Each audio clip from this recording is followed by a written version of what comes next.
Merci pour votre fidélité à New World Economy.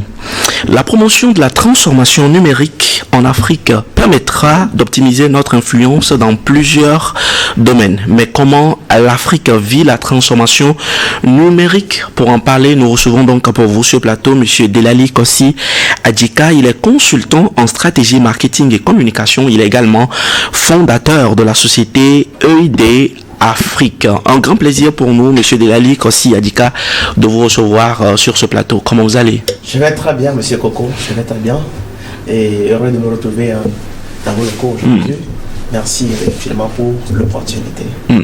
Alors, je vous donne quand même l'occasion de nous permettre de savoir davantage sur EID déjà Afrique, dont vous êtes donc le directeur. Il s'agit de quoi?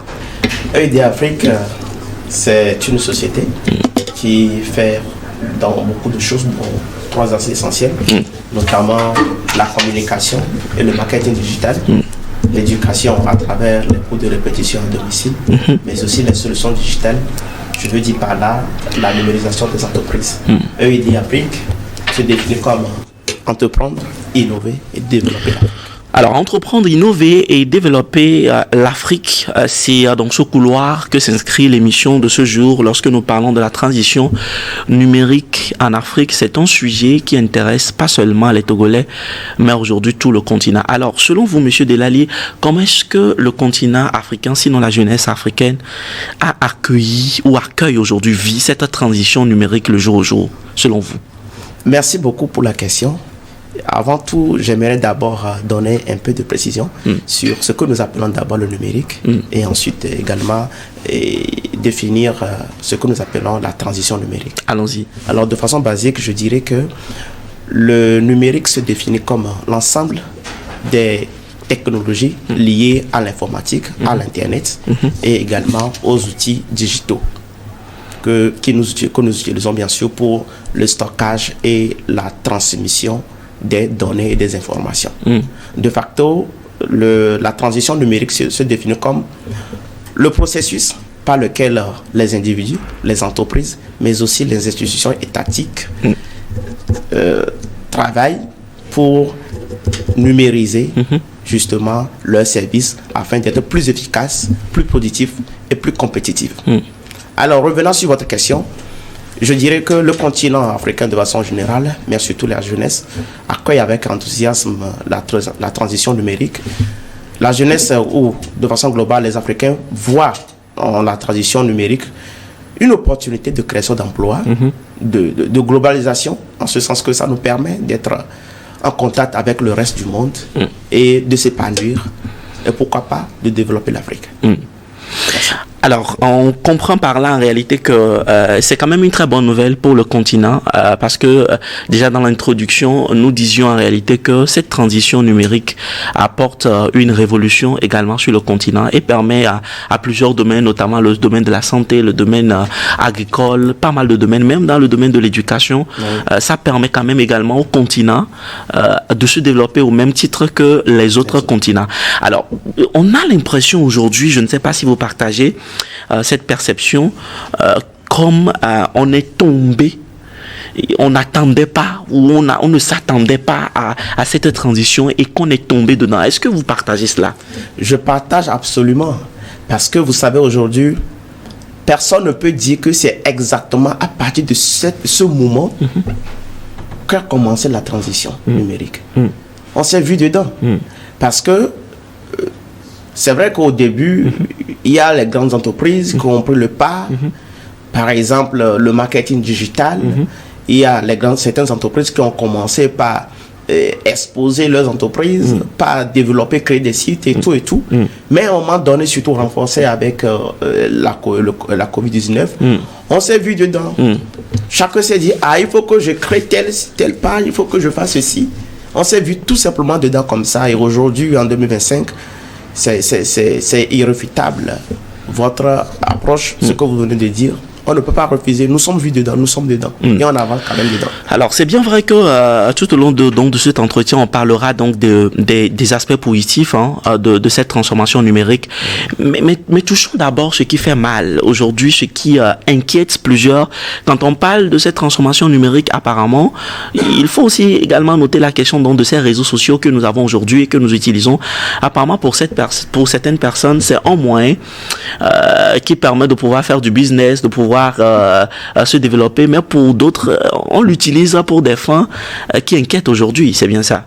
Oui, c'est malheureusement ce que nous pouvons constater, en ce sens qu'il y a certaines personnes, voilà, qui pensent qu'il suffit de se lever ou bien de rester sur son lit, de se lever et puis voilà, allumer sa caméra et commencer, voilà, parce que la bonne nouvelle est que les réseaux sociaux sont beaucoup plus accessibles. Donc, tu allumes ta caméra avec ton méga et puis tu commences par dire ce qui passe par ta tête. Alors, ce sont des enjeux, les défis aujourd'hui que nous faisons face. Et également, il faut dire que ça a des aspects positifs, comme je venais tantôt de parler des opportunités, mais aussi des grands défis auxquels nous faisons face actuellement.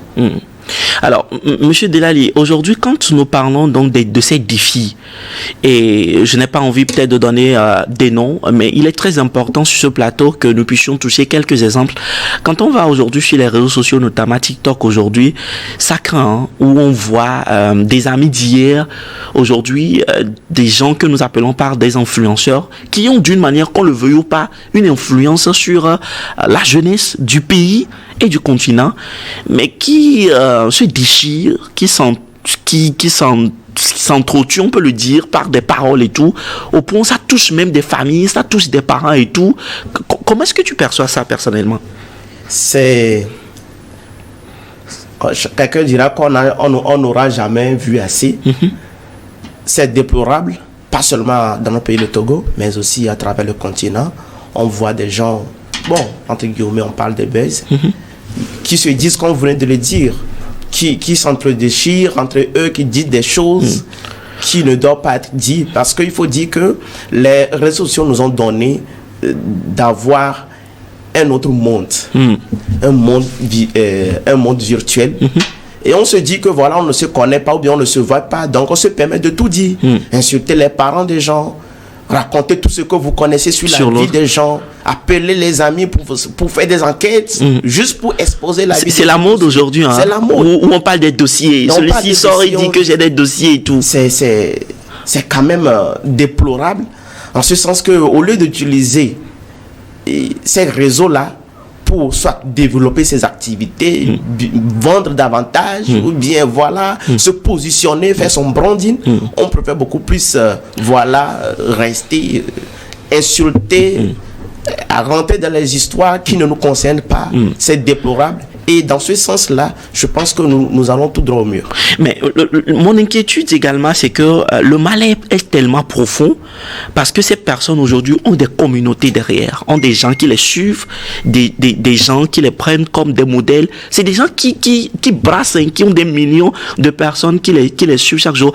Et est-ce qu'on peut parler aujourd'hui de la démission de l'État? C'est vrai qu'on arrive à prendre certaines personnes, mais qu'est-ce que le gouvernement, l'État, la responsabilité aujourd'hui du gouvernement dans cette transition numérique-là, qui aujourd'hui, quelque part, n'est pas aussi utilisée parfaitement comme cela se doit? Qu'est-ce que l'État peut faire aujourd'hui, M. Delali? Voilà.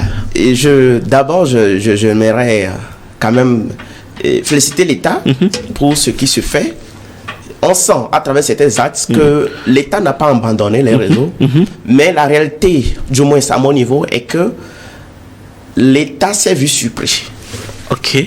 L'État s'est vu surpris. On peut le dire ainsi? Oui, je peux le dire ainsi. Donc plus loin, ça veut dire que ce n'est pas seulement au Togo, mais tous les gouvernements de l'Afrique ont été en fait surpris. Oui. Parce que c'est les réalités qu'on vit un peu partout. Évidemment, ce n'est pas seulement au Togo.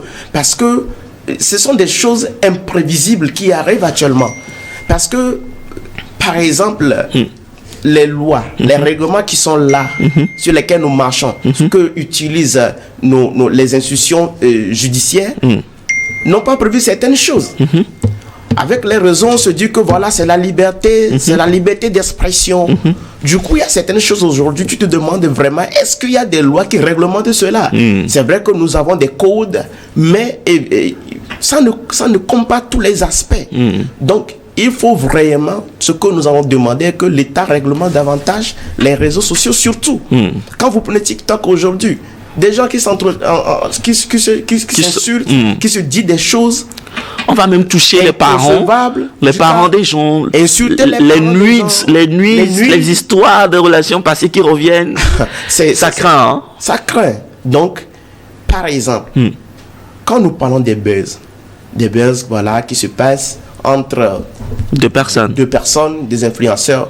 Et je dirais ici, ce qui me touche, ce qui me fait mal dans ça, est que quand on prend des influenceurs, ce sont des gens à la base qui ont quelque chose qui impacte la jeunesse sur un angle donné. Okay. Par exemple, la personne peut être au départ artiste, musicien. Étant donné que j'aime cet artiste, de facto, je suis fan de lui. Je suis abonné à lui. Donc, au départ, je consomme son art. Maintenant, du moment où il vire, parce que je ne sais pas quoi, il estime que seulement la musique ne peut pas le faire ou quoi, au nom d'avoir plus d'abonnés pour se faire passer pour le plus boss, quoi, je ne sais pas. Donc, commence par dire des choses qui peuvent attirer plus de gens. Et là, des fois, il ment. Des fois, il crée des histoires qui ne sont pas vérifiées sur les autres. Mais quand ça part, pour certaines personnes, c'est une parole de vérité. Oui. Il y a des gens, que quand tu es fan de quelqu'un, ça c'est un peu compliqué de ne pas avaler tout ce qu'il dit. Surtout quand on prend la plupart des gens. Des fois, quand tu lis certains commentaires, tu vois que les gens, il y a certains responsables, mais qui sont aussi dans cet amalgame-là. On dit en réalité, c'est comme si c'est des fans. Les gens sont fans au point où on ne pense réellement plus. Hein. On suit la personne parce qu'on est fan de la personne. On suit tout ce qu'il dit au point où des fois on ne réfléchit pas. Donc ce sont des gens qui amènent facilement la jeunesse à détester les gens malgré qu'ils ne sont pas ce qu'ils étaient. Aujourd'hui, j'ai bien envie à ce qu'on puisse évoluer un peu dans ce débat, monsieur Delali Kossi Adika. Ce qu'on réalise aujourd'hui, c'est que ça affecte, qu'on le veuille ou pas, l'éducation, même à la base, même le langage des jeunes aujourd'hui. Quand on entend les mots qui sortent, même les contenus des chansons qu'on avale, et on a envie de dire, on a envie de se poser la question de savoir, est-ce que finalement le réseau, parce que il s'agit de ça, premièrement, ce dont nous parlons, doit être réglementé d'une manière à ce que on interdit certaines choses. Est-ce que c'est possible, ou bien est-ce qu'il faut l'arrêter complètement? Parce que les informations que nous avons en notre possession portent à croire que, par exemple, aux États-Unis, l'utilisation de TikTok pourra, dans les jours à venir, être complètement éradiquée. Qu'est-ce que, par exemple, pour nous au Togo, qu'est-ce qu'on peut faire aujourd'hui pour vraiment réglementer ce système? Alors, et je pense que comme je venais de le dire, que l'État, je venais tout à l'heure de féliciter l'État, je sais qu'ils sont en pied d'œuvre pour mettre en place des règlements, des lois qui vont contrecarrer. Mais est-ce que, mon inquiétude, est-ce que les règlements, les lois simplement suffisent? Parce qu'il y a certains, ils ne sont pas forcément au Togo, ils ne sont pas sur le territoire. Le fait que chaque État a son fonctionnement. Ok. Chaque État a son fonctionnement. Et du coup, pour le Togo, par exemple, ce que moi je pourrais proposer, par exemple TikTok, il serait souhaitable qu'on utilise, qu'on limite l'utilisation, les heures d'utilisation de l'application. On peut dire que de tel âge à tel âge, vous pouvez utiliser TikTok pendant 2 heures par jour. Si vous êtes dans tel secteur, si donc, vous les restrictions, qu'il y ait des restrictions. Si vous êtes dans tel ou tel secteur d'activité, vous avez tel nombre. Bon. Mais est-ce que quelque part aussi, ce n'est pas restreindre la liberté d'expression des gens? C'est d'ailleurs la raison pour laquelle je venais de dire au début que l'État s'est vu, c'est-à-dire on s'est tous vus dedans. Parce que dire aujourd'hui que limiter, comme je venais de le dire, on limite. Supposons que moi, toute mon activité, c'est sur les réseaux sociaux. Je vends, je fais mon branding, je fais mon marketing sur les réseaux. Et voilà, d'un seul coup, l'État dit que je n'ai que 5 heures ou bien 3 heures par jour. Vous voyez aussi. C'est ça. Ça peut aussi affecter l'économie. Ça est parce qu'il ne faut pas oublier qu'il y a des gens qui vivent. La contribution non négligeable que les réseaux sociaux, ne serait que TikTok seul apporte à nos États. Donc, Quand on met ça dans la balance, on voit en réalité que quelque part ça apporte énormément. Au point où il serait difficile de pouvoir aujourd'hui restreindre ça. Je donne juste un exemple où aujourd'hui beaucoup de jeunes qui ont envie de faire quelque chose et qui n'ont pas forcément de travail, ne serait-ce que pas dans le domaine commercial. Vous allez voir beaucoup aujourd'hui vendre sur les réseaux sociaux, écrire moins. C'est-à-dire que les réseaux, notamment TikTok et tout ça, constituent un canal pour plusieurs aujourd'hui de se faire des chiffres d'affaires et d'être à l'abri du manque, à l'abri de la pauvreté. J'ai l'impression que pour ces paramètres aussi, l'État est lié aujourd'hui. Il est très difficile de pouvoir prendre certaines décisions. L'État est lié. Je m'avais donné l'exemple de quelques jeunes parce que moi je forme en marketing digital, je forme aussi sur la gestion de la création, de la gestion des comptes TikTok. J'ai eu à former plus de 50 jeunes durant l'année 2024 sur la gestion de leur compte TikTok. Et tous les retours que j'ai, il y a pas mal de jeunes qui s'en sortent aujourd'hui, ne serait qu'avec TikTok seulement. Pas mal de jeunes s'en sortent pas mal. Les gens, voilà, ont eu leur licence, d'autres ont eu leur bac, mais voilà, en attendant de décrocher un emploi, ils ont des niches sur lesquelles ils sont positionnés. Je les ai accompagnés, ils s'en sortent pas mal. Alors, s'il faut les limiter, s'il faut les restreindre, restreindre leur temps d'exploitation, qu'est-ce qu'ils seront au finish? Vous voyez? Mais ce que moi, mon problème, c'est par rapport à ces buzz-là. L'État peut s'auto-saisir de ces situations. C'est ce que moi, je voulais dire en fait. L'État peut s'auto-saisir. Bon, nous le voyons dans certains cas. On a appris, par exemple, certaines personnes dont je tais les noms qui ont été mis derrière les barreaux pour les mauvaises conduites, la descente des mœurs et tout. Mais j'aurais aimé quand même que l'État aille au-delà de ça. Que l'État se saisisse de certains buzz, de bad buzz qui sont là. Jusqu'à toucher la vie des fois de certaines personnes. Et même des autorités. C'est déplorable. Donc, il faut vraiment que ça soit réglementé. Super. Alors, est-ce qu'aujourd'hui, on peut prôner la mise en place également d'un système éducatif ou bien des programmes d'éducation sur le digital, sur le numérique aujourd'hui, qui touche toutes les couches? Est-ce que vous pensez que c'est important? Et si c'est important, comment est-ce qu'on peut le faire aujourd'hui? La question est extrêmement pertinente. Ça fait partie d'une réflexion que j'avais l'autre fois lorsque j'étais allé à l'intérieur du pays. Et j'ai réalisé que, bon, ce n'est pas forcément se déplacer avant de se rendre compte. La plupart de nos lycées, de nos établissements ne sont pas équipés de salles informatiques. L'éducation doit commencer par la base, c'est-à-dire à travers nos lycées, nos CEG. Et parce que si nous voulons réellement profiter, si le Togo veut répondre à cette transition numérique, il faut que les jeunes, dès le bas âge, soient acclimatés au numérique. Et parce que ça fait partie des défis que les jeunes togolais, sinon africains de façon globale, racontent aujourd'hui. Donc, il faut une éducation de base pour que nous puissions, du moins les jeunes, pour que nous puissions répondre à ça. Parce que, vous savez, si moi-même, c'est au cours de ma croissance que je découvre que ceci est bon, il faut que je m'engage. D'abord, ça retarde les gens. Non seulement ça retarde, mais ça cause la mauvaise gestion des choses. Vous voyez un peu. Par exemple, la gestion des réseaux sociaux, on peut avoir, ne serait-ce que comme on le fait dans le CIEM, éducation civique et morale, inculquer ou bien introduire quelques chapitres dedans pour accompagner.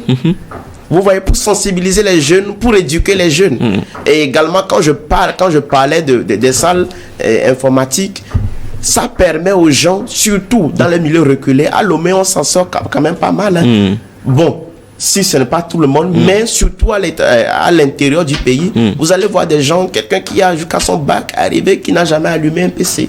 Comment il peut vraiment aligner derrière le numérique? Donc, c'est un peu à revoir. Donc, nous plaidons déjà à ce que l'État, à travers le ministère de l'Éducation, puisse revoir et intégrer ces aspects-là dans dans le système éducatif au Togo. Au Togo. Superbe. Alors, nous tendons vers la fin de cet entretien. Mais l'autre question également qui nous vient à l'esprit, quand nous parlons aujourd'hui donc de cette éducation au numérique, on voit aujourd'hui qu'on utilise des outils à part les réseaux sociaux, nos téléphones, etc., sans avoir forcément une très bonne maîtrise. Je donne juste un exemple.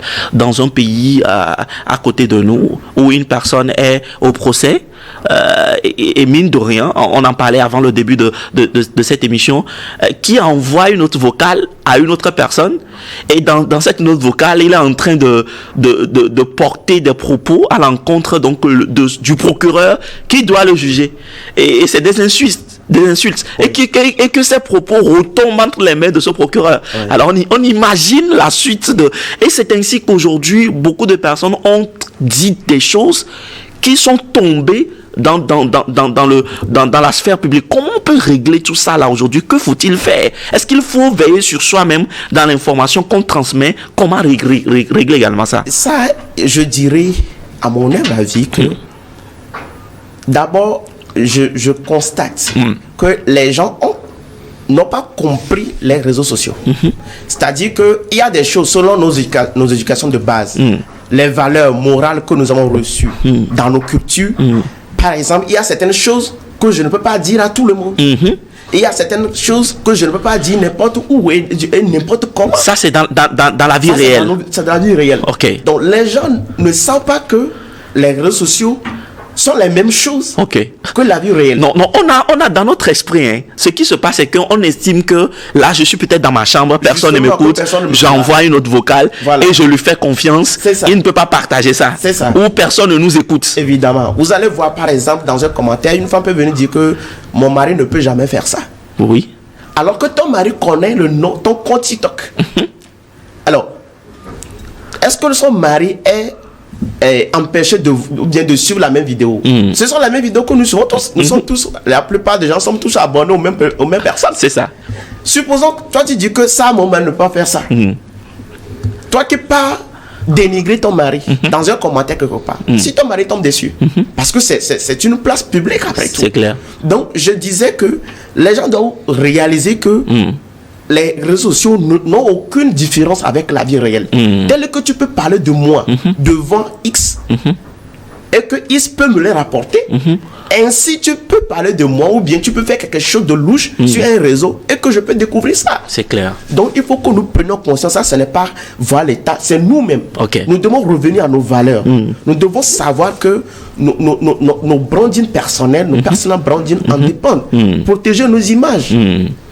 Super. Voilà. Alors, il y a tellement de choses à dire sur cette question de transition numérique dans notre pays, parce qu'il s'agit beaucoup plus de ça. Partons du pays pour aller sur le continent. Alors, l'autre question que je m'en vais poser et qui serait ma dernière question, quelles sont les opportunités aujourd'hui que nous propose cette transition numérique? Des opportunités peut-être que nous ne saisissons pas, que nous n'imaginons pas, mais qui peuvent transformer nos vies et transformer carrément le pays et le continent.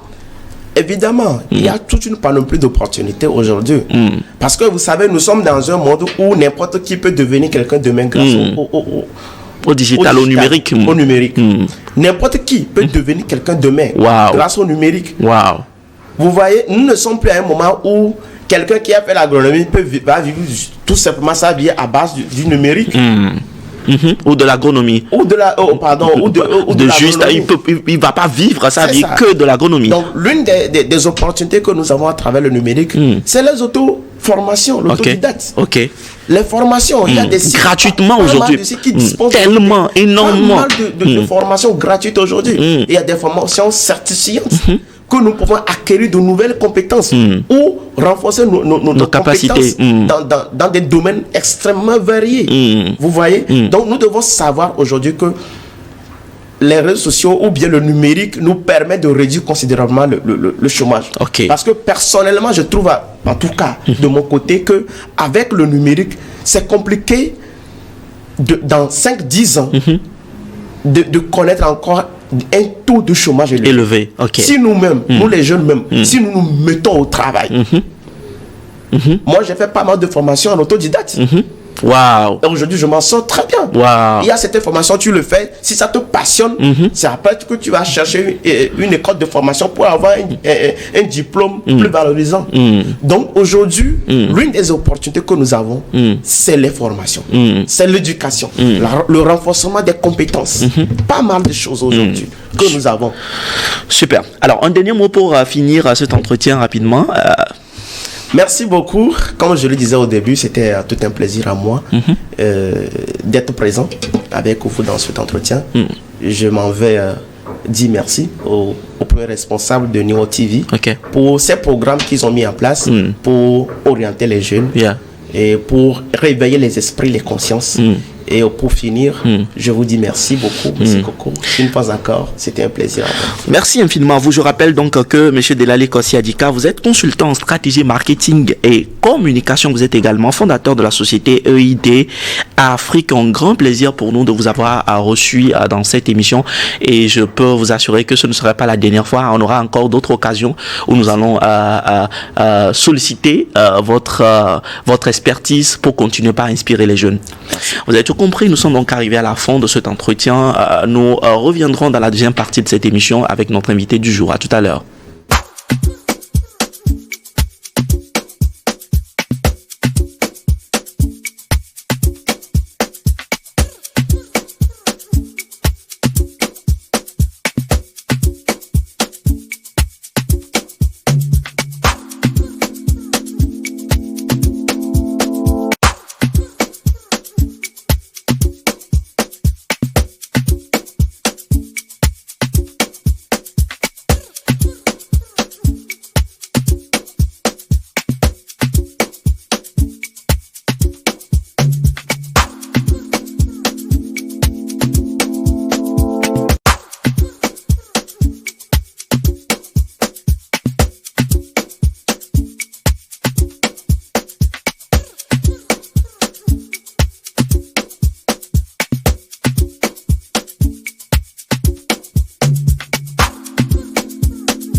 Nous recevons pour vous dans la deuxième partie de cette émission notre invité du jour, Monsieur Clément Desouza. Il est donc réalisateur, producteur et professionnel de la communication. Un énorme plaisir pour nous de vous recevoir sur le plateau, Monsieur Clément Desouza. Comment vous allez?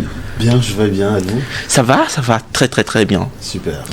Alors, nous parlons dans cette émission de l'avenir du cinéma au Togo et nous savons sans prétention que vous êtes un acteur clé aujourd'hui quand on parle du cinéma au Togo. Comment est-ce que le cinéma au Togo se porte selon vous?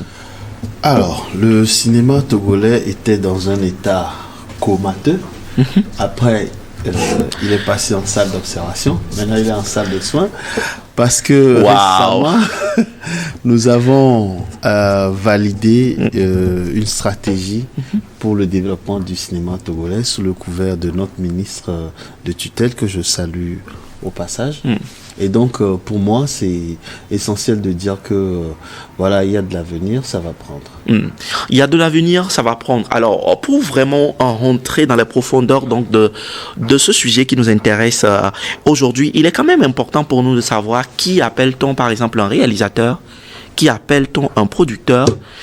Et on va parler sur celui qu'on appelle un professionnel de la communication parce que c'est beaucoup de choses. Restons dans ce cadre de la réalisation de la production. Ok.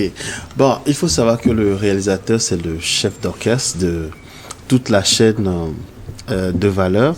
Okay. Et c'est lui, en quelque sorte, qui tient la ligne artistique du film. Okay. Et donc, le producteur, il faut déjà savoir qu'on a deux types de producteurs. On a le producteur exécutif, le producteur délégué, qui d'une part va chercher les ressources nécessaires pour la production du film, et l'autre producteur qui va s'occuper d'embaucher tous les professionnels qui vont travailler sur la fabrication du film. Donc voilà les trois entités sur l'essor du film. Voilà. Alors, est-ce que aujourd'hui, selon vous, il y a des conditions qui sont réunies à ce jour pour que plusieurs au Togo puissent s'orienter professionnellement vers la réalisation, vers la production? Oui, il y a beaucoup de conditions sont réunies, certes. Déjà, nous avons des maisons de production. Ok. Nous avons des centres de formation pour ce qui concerne les corps de métier du cinéma. Nous avons également de très bons scénaristes. Aujourd'hui, nous avons de bons techniciens. Ce qui manque, c'est les finances. Concrètement, ce qui manque, c'est les finances. Ça, c'est le gros problème. Oui, et surtout, la partie où les investisseurs doivent mettre l'argent dedans. Sinon, que ce soit sur les compétences ou que ce soit sur les idées ou l'innovation, les cordes sont très bien tissées au niveau des acteurs pour que ça puisse vraiment révéler le cinéma togolais. Alors, si hier on pouvait parler donc d'un état comateux, comme vous venez de le dire, de notre cinéma, comment est-ce que vous expliquez aujourd'hui ce changement brusque, ou encore on peut dire que si on peut se permettre de se targuer sur ce plateau que aujourd'hui ça va, puisque vous venez d'utiliser trois mots: compétences, idées, innovation, aujourd'hui par lesquels on pourra définir notre cinéma togolais. Comment vous expliquez en réalité cette sorte de métamorphose qui s'est créée? Bon, d'abord, ce qu'il faut savoir, c'est que cet élan vient de l'engagement des acteurs, de tous ceux qui sont impliqués. Okay. Les acteurs eux-mêmes d'abord. Oui, je veux dire par là, la plupart des productions que vous voyez ont été financées sur la base de l'autofinancement. C'est-à-dire, c'est des gens, c'est des personnes qui se sont dit, bon, j'ai envie de faire un film, j'y vais avec mes propres moyens. Wow. Et d'autres ont tourné gratuitement, d'autres ont fait des recherches gratuitement. Je vais vous parler des documentaires, par exemple. Les gens se sont investis eux-mêmes pour pouvoir faire leur film. En ce qui concerne les centres de formation, on a des écoles qui forment aujourd'hui en parcours licence, ou que ce soit en formation CFA, en parcours professionnel aussi. Des gens ont osé donner du tonus au cinéma togolais.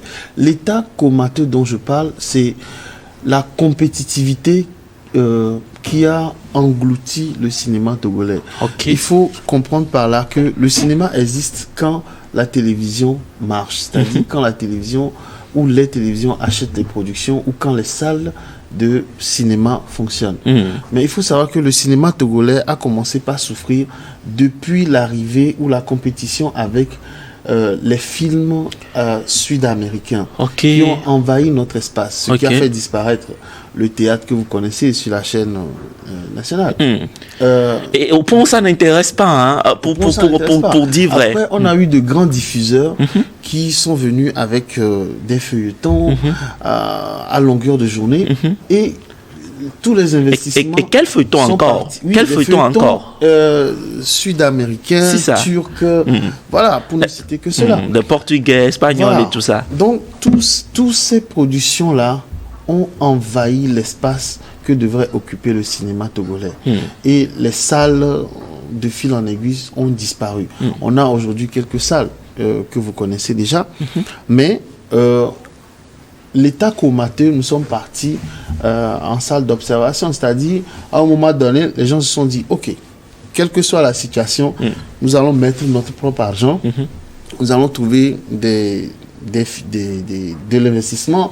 Il y a quelques organisations internationales qui soutiennent. Vous avez des festivals aujourd'hui. Donc, c'est cette étape-là que j'appelle la salle d'observation.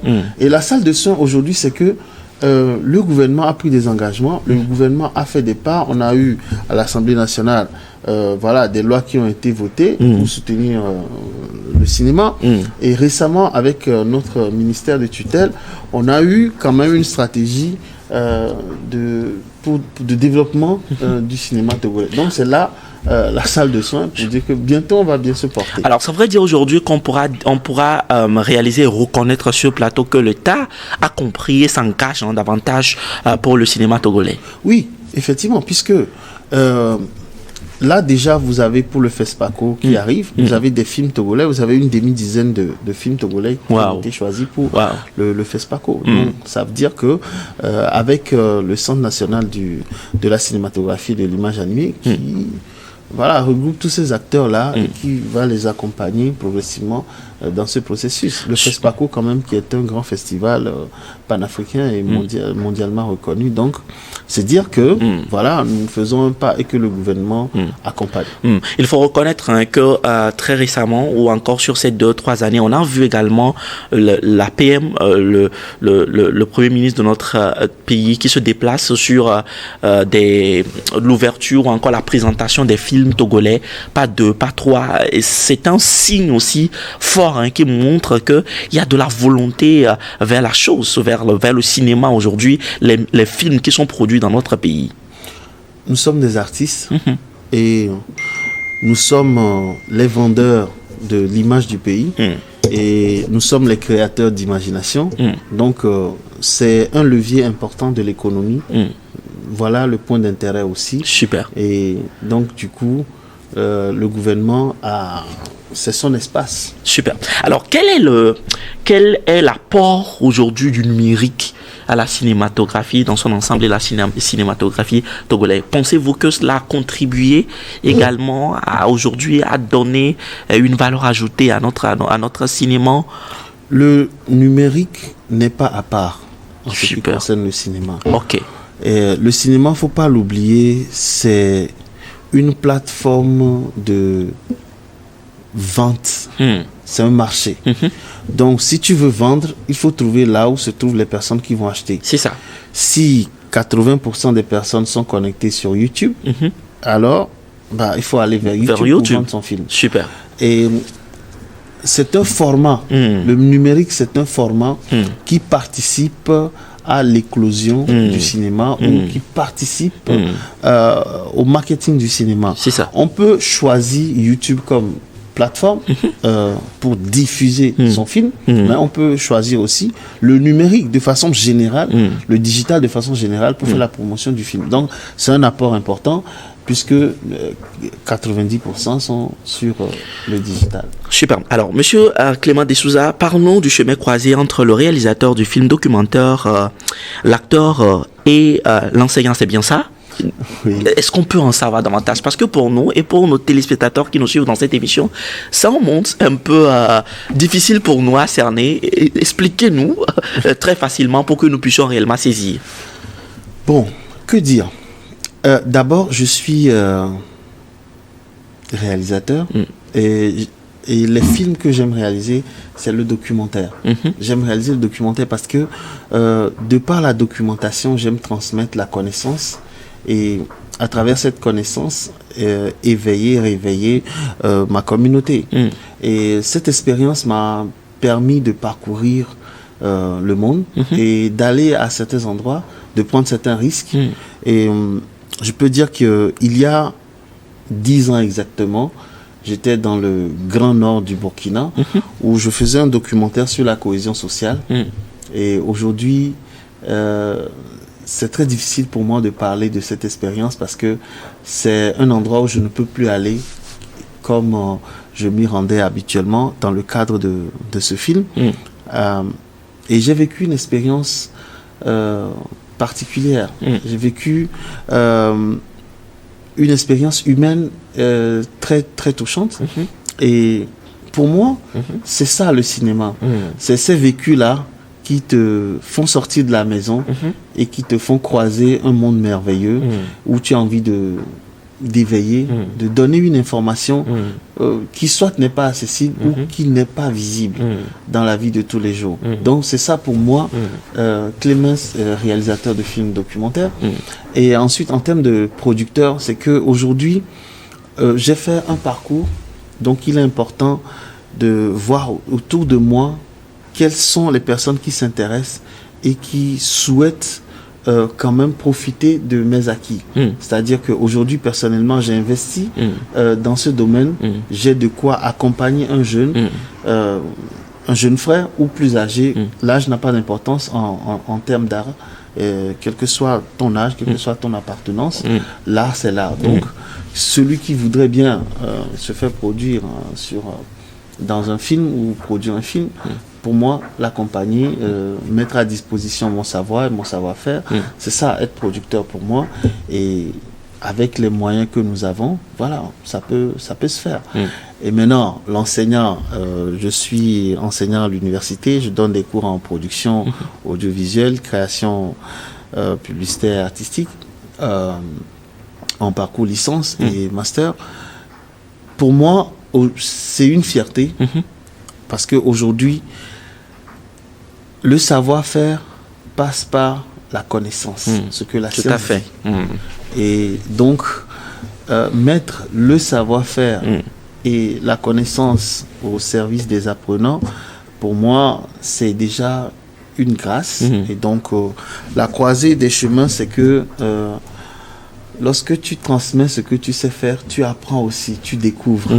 Et donc, ça te donne la possibilité de partager ta vision et de te permettre d'avoir des ambitions. Aujourd'hui, si je veux faire un film documentaire qui me tient à cœur, je partage avec mes étudiants, je partage avec les gens qui sont autour de moi. Et pour moi, c'est très important, ces expériences-là. C'est très important, ces expériences. J'avoue que c'est pour la toute première fois dans cette émission où je rencontre un acteur du cinéma qui nous parle en réalité de sa passion pour le documentaire. Alors, qu'est-ce qui déjà vous a amené à aller vers le cinéma? Comment ça s'est passé? Peut-être qu'on n'a jamais eu l'occasion d'avoir cette histoire-là, mais sur ce plateau, on a envie de vivre. Est-ce que les parents, au début, ont cru en vous dans ces années où le choix était d'aller vers le cinéma? Comment cette bataille-là a été menée jusqu'à aujourd'hui? Vous êtes un modèle, votre image s'impose dans ce domaine. Je crois qu'il n'y a pas eu de guerre à la maison. Autant pour nous, choix, parce que tout de suite c'était très technique et c'est ce que j'aimais faire. Et ensuite la révélation en tant que métier s'est faite de fil en aiguille en me frottant à d'autres professionnels. Je me dis, là, si c'est possible, donc je vais le faire aussi. Et j'ai eu des exemples et j'ai eu un tuteur en particulier qui m'a beaucoup encouragé et qui m'a permis de rencontrer des professionnels sérieux du domaine qui m'ont orienté. Maintenant, la passion pour le documentaire s'est révélée lorsque j'ai fait un premier grand documentaire sur la santé mentale. Ok. Et les recherches m'ont permis de comprendre ce monde-là. Et donc, je me suis dit, il y a quelque chose à transmettre, bah, je vais y aller par là aussi. Et ensuite, l'implication est arrivée quand je revenais d'un tournage dans le Sahel où nous avons été pris en partie par les grands bandits que vous connaissez qui font l'actualité, où on a vécu un moment très particulier. Je me suis dit, si ce n'est que ça, l'obstacle, bah, donc on va continuer. Si ce n'est que ça, l'obstacle, donc on va continuer. Parce que pour moi, les images que j'ai ramenées de ce tournage, après avoir monté le film et diffusé là-bas, ça a révélé la possibilité du vivre ensemble, quelles que soient nos appartenances politiques, religieuses ou voilà, ethniques. Et donc du coup, pour moi, je me suis dit, bah, si ce n'est que ça l'obstacle, donc je continue. Est-ce que vous voyez? Donc tout cet ensemble-là révèle en réalité qui je suis aujourd'hui. Exactement. Voilà, donc ce parcours, ces rencontres, voilà, ces personnes avec qui on a partagé des moments formidables m'ont permis d'être qui je suis aujourd'hui en tant que réalisateur. Et d'autre part, en tant qu'acteur, j'ai croisé des réalisateurs, j'ai vécu des moments formidables avec Yobo Studio, avec les films du siècle et avec d'autres réalisateurs de la place qui m'ont permis quand même d'exprimer mon côté artistique en tant qu'acteur. Ces expériences, voilà, m'ont permis aussi de m'impliquer dans les projets actuels et les projets à venir. Super. Alors, pour un jeune qui nous suit dans cette émission, parce que cette émission se veut également être pédagogique, pour un jeune qui veut devenir comme Clément D'Souza, parce que il n'y a jamais de succès sans successeur. Pour ceux qui veulent faire comme vous aujourd'hui, quel sera votre conseil à leur égard, à leur endroit, et quel avenir pour le cinéma togolais, justement? Ça fait deux questions, hein? Ça fait deux questions. Je vais commencer par la dernière. L'avenir du cinéma togolais, c'est déjà ce jeune qui regarde aujourd'hui et qui prend la résolution de faire du cinéma. Exactement. La chance aujourd'hui, c'est que nous avons beaucoup de plateformes pour nous exprimer. On ne va pas attendre une salle pour montrer qu'on peut jouer dans un film. On ne va pas attendre voilà, une chaîne de télévision forcément pour montrer qu'on a fait un film. On a les plateformes numériques pour s'exprimer. C'est ça. Et donc, c'est déjà ça l'avenir. C'est l'exploitation voilà, de ces formats-là pour exprimer son art. Donc, il y a de l'avenir.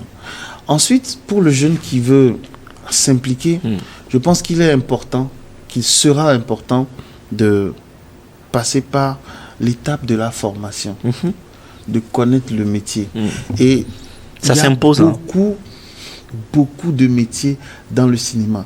Le cinéma, c'est le seul domaine qui exploite tous les corps de métier au monde. Waouh! Je dis bien tous les corps de métier. Vous avez le médecin, vous avez l'électricien, vous avez le forgeron. Tous les corps de métier s'impliquent dans le cinéma. Donc, si tu veux faire le cinéma, il faudra absolument voir où est-ce que le besoin se fait sentir et se fait former dans ce domaine-là pour pouvoir apporter une valeur ajoutée à ce qui se fait maintenant. C'est comme ça qu'on pourra aller vers l'avenir. Parce que là, nous avons beaucoup qui sont dans les mêmes corps de métier, alors qu'il y a encore des corps de métier inexplorés. Nous avons les cascadeurs, nous avons les responsables d'effets spéciaux, voilà, nous avons des techniciens pour tout ce qui va concerner le matériel. Voilà, tous ces corps de métier-là sont inexplorés et je pense que c'est une forte demande aujourd'hui. Et ne regardons pas le Togo comme un petit pays, regardons le Togo comme un grand pays rempli d'acteurs et d'artistes. Donc, il faudrait que ces personnes-là soient accompagnées par des corps de métier qui soutiennent leur art et qui soutiennent leur volonté de s'exprimer. De là, ces jeunes-là, ils peuvent s'intéresser au métier, mais en explorant les autres corps de métier. Super. Alors, tout au long de votre parcours à ce jour, est-ce qu'il y en a également d'autres qui vous ont inspiré? Oui, absolument. Je vais en salle, je regarde des films. Il y a des acteurs qui m'inspirent, il y a des réalisateurs qui m'inspirent, il y a des formats qui m'inspirent, il y a des lignes artistiques qui m'inspirent. Où que je sois, que ce soit devant ou derrière ou à côté de la caméra, je suis inspiré par ce que j'ai déjà vu. On ne crée pas à partir du néant, on crée toujours à partir de quelque chose. Donc dans ce quelque chose, on va puiser ce qu'on a vu, on ajoute sa propre vision et on révèle quelque chose. Super. Alors nous tendons vers la fin donc de cet entretien. Que faire aujourd'hui pour faire rayonner le cinéma togolais à l'international? Parce qu'il faut oser voir la chose de cette manière. Qu'est-ce que nous devons faire? J'aimerais que vos propos soient déjà des propos orientés vers nos... Qu'est-ce que vous attendez ou qu'est-ce que nous pouvons d'abord attendre de nos gouvernants? Qu'est-ce que nous pouvons attendre des acteurs qui sont dans le domaine de la cinématographie? Et qu'est-ce qu'on peut aussi attendre de la population togolaise qui est le premier consommateur donc, de ces productions? D'accord. D'abord, il faut industrialiser le secteur. Industrialiser veut dire produire et consommer. Ok. Donc, si on produit, on doit consommer. Pour pouvoir produire, il faut financer. Donc, par là, il faut supprimer au niveau de la consommation ce qui empêche le Togolais de consommer local. Ok. De consommer le cinéma togolais. Et il faut permettre maintenant aux Togolais de consommer le cinéma togolais. Donc, c'est dire que sur nos chaînes, ce que nous proposons comme film, il faudrait beaucoup plus insérer des productions togolaises pour révéler les acteurs et les techniciens togolais. Là, l'industrialisation sera en marche. Super. Au niveau des télévisions qui émettent sur satellite ou qui émettent sur le territoire, il faudrait que le gouvernement instaure une politique d'achat de films togolais. Il faudrait voir au niveau du patronat leur implication et avoir une politique fidèle pour investir dans le cinéma togolais. Les producteurs ne sont pas en compétition parce que tous ces producteurs vont produire des films beaux.